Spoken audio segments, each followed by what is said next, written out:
The auction was over, so I started another one. Many years ago, I had a client looking for a home in Turramurra. We found this beautiful large estate on Eastern Road that was going to auction. The selling agent was Phil Waller.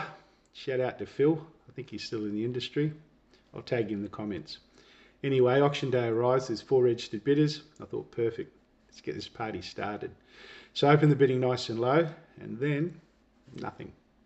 Crickets. Nobody else bid. The auctioneer looked around. The crowd looked around. And eventually the property was passed into us.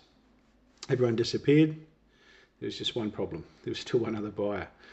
So we went into post-auction negotiations. I'd make an offer. Phil would take it to the other buyer. She'd come back with a higher offer.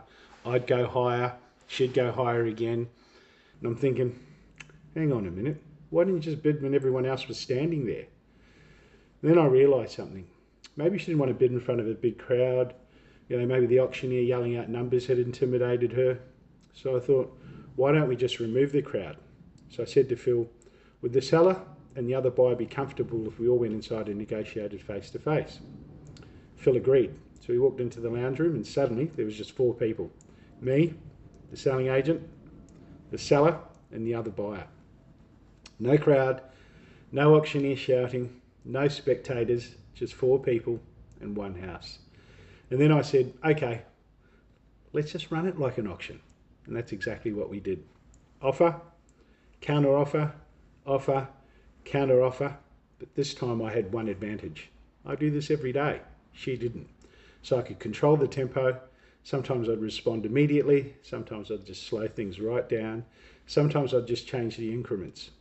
And gradually the pressure started to build and eventually we won.